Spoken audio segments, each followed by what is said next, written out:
Next TV.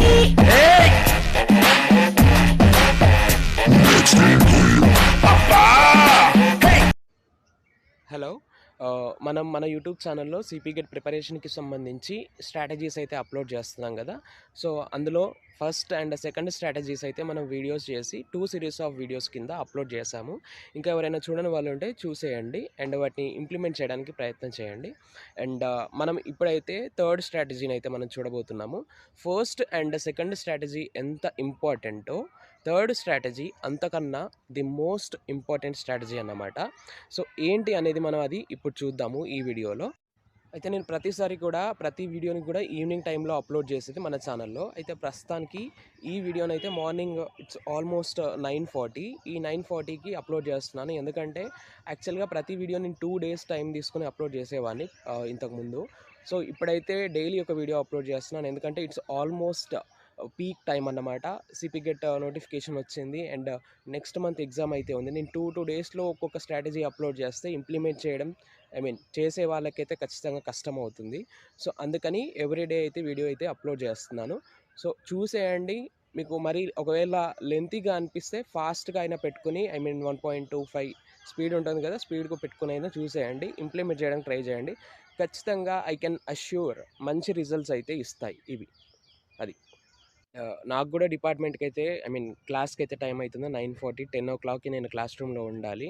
And evening మళ్ళీ 4 దాకా, అంటే ఆఫ్టర్నూన్ 2 నుంచి 4 దాకా ల్యాబ్స్ అయితే ఉంటాయి. సో మళ్ళీ 4 తర్వాత వచ్చి వీడియో చేయడం అనేది కాస్త ఇబ్బందిగా ఉంటుంది. ఈవెన్ అప్లోడ్ అయ్యేసరికి కూడా కాస్త టైం తీసుకుంటుంది.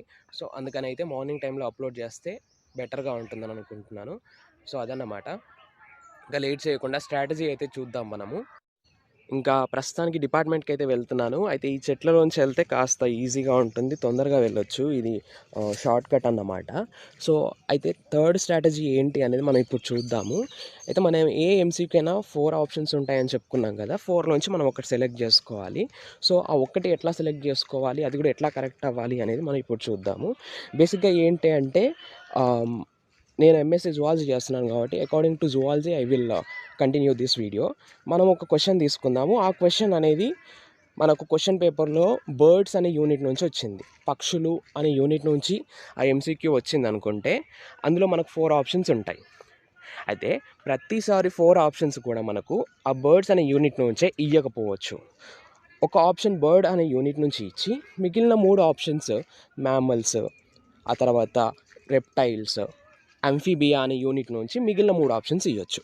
అప్పుడు మనం ఏం చేయాలి అంటే సింపుల్గా ఆ యూనిట్కి సరిపడిన, ఆ క్వశ్చన్కి సరిపడిన యూనిట్లోంచి ఏ వర్డ్ అయితే మీకు టాలీ అవుతుందో, బర్డ్కి సంబంధించిన వర్డ్స్ బర్డ్స్కి ఉంటాయి, మిగిలినవి అంఫీబియన్స్ రెప్టైల్స్ కదా. సో అక్కడ మనకు డిఫరెన్స్ అనేది తెలిసిపోతుంది. పైన క్వశ్చన్ బర్డ్కి సంబంధించింది, కింద ఆప్షన్ కూడా మనకు బర్డ్కి సంబంధించిందే ఉంది కదా. సో అప్పుడు మనము ఆ ఆప్షన్ని ఈజీగా టిక్ చేసుకోవచ్చు. అప్పుడు మనకు అదైతే రైట్ ఆన్సర్ అవుతుంది. ఇప్పుడు సెకండ్ కేసు చూద్దాం. సెకండ్ కేసు ఏంటి అంటే మరి ఎట్లా ఒకే యూనిట్లోంచి 4 ఆప్షన్స్, అంటే ఆ క్వశ్చన్కి రిలేటెడ్గా 4 ఆప్షన్స్ వస్తాయి. ఎట్లా, ఇప్పుడు బర్డ్కి సంబంధించి క్వశ్చన్ వచ్చింది, బర్డ్స్కి సంబంధించిన క్వశ్చన్ వచ్చింది అండ్ 4 ఆప్షన్స్ కూడా బర్డ్స్కి సంబంధించినవి ఉన్నాయి. ఎస్, అట్లాంటప్పుడు ఎట్లా, ఏ ఆప్షన్ చూస్ చేసుకోవాలి, అప్పుడు ఎట్లా చేయాలి అంటే ఇక్కడ మనం ఎలిమినేషన్ ప్రాసెస్ అనేది ఒకటి ఉంటుంది. ఈ స్ట్రాటజీని మనం ఎలిమినేషన్ స్ట్రాటజీ అంటామన్నమాట. సింపుల్గా ఏం చేయాలి అంటే బర్డ్స్కి సంబంధించిన ఆప్షన్సే వచ్చినాయి 4 కూడా, కానీ డిఫరెంట్ బర్డ్స్కి సంబంధించిన ఆప్షన్స్ వస్తాయి. అంటే డిఫరెంట్ కేటగిరీకి సంబంధించిన ఆప్షన్స్. బర్డ్స్లో మనకు డిఫరెంట్ టైప్స్ ఉంటాయి కదా. పైన ఆస్ట్రిచ్ గురించి క్వశ్చన్ అడిగి కింద ప్యారెట్కి, హాక్, ఇట్లాంటి అంటే 4 డిఫరెంట్ బర్డ్స్కి సంబంధించిన ఆప్షన్స్ ఇచ్చినప్పుడు అందులో ఒక్క ఆప్షన్ మాత్రం ఆస్ట్రిచ్కి సంబంధించిన ఆప్షన్ అయితే ఉంటుంది. సో ఖచ్చితంగా పైన ఆస్ట్రిచ్ క్వశ్చన్, కింద ఆప్షన్ ఆస్ట్రిచ్, అదైతే టాలీ అవుతుందన్నమాట మనకి. సో ఇది ఇంకొక కేసు. సింపుల్గా ఆప్షన్స్ని కంపేర్ చేయండి, ఒకదాంతో ఒకటి కంపేర్ చేయండి. ఇది ఏ యూనిట్కి సంబంధించింది, అది ఏ యూనిట్కి సంబంధించింది, అసలు క్వశ్చన్ ఏ యూనిట్కి సంబంధించింది అనేది ఆలోచించండి. అది మీరు ప్రాక్టీస్ పేపర్స్ చేస్తున్నప్పుడైనా, రేపు ఎగ్జామ్లో స్క్రీన్ ముందు మీకు స్క్రీన్ మీద క్వశ్చన్ పేపర్ కనిపించినప్పుడైనా క్వశ్చన్స్ని కంపేర్ చేయండి, రిలేట్ చేయండి. ఆ తర్వాత ఈ ఎలిమినేషన్ అనే టెక్నిక్ని అయితే వాడండి. ఖచ్చితంగా మంచి రిజల్ట్స్ ఇస్తాయి. పేరాలు చదువుకుంటూ పోయి మనం అసలు సింపుల్ వర్డ్స్ని కూడా గుర్తుపెట్టుకోలేకపోతే ఖచ్చితంగా అయితే మనకు ఆన్సర్ రాంగ్ అయ్యే అవకాశాలే ఎక్కువగా ఉంటాయి. ఇది మొత్తానికి విషయము. థర్డ్ స్ట్రాటజీ ఎలిమినేషన్ స్ట్రాటజీ అన్నమాట. అయితే ఎక్కువ టైం లేదు, ఫాస్ట్గా చేసేయండి. రోజుకు అట్లీస్ట్ 10 పేపర్స్ విజేత కాంపిటీషన్ అనుకున్నాం కదా మనము. రోజుకి అట్లీస్ట్ 10 పేపర్స్ విజేత కాంపిటీషన్ చదువుకుంటూ పోయినా ఆ విజేత కాంపిటీషన్స్ అయితే మనకు ఫినిష్ అవుతుంది, బుక్ అయితే ఫినిష్ అవుతుంది. అదన్నమాట. దానికైతే నేను కూడా మా డిపార్ట్మెంట్ దగ్గరికి అయితే వచ్చేసిన. ఇంకా మన ఛానల్ కనుక మీరు సబ్స్క్రైబ్ చేయనట్లయితే వెంటనే సబ్స్క్రైబ్ చేయండి.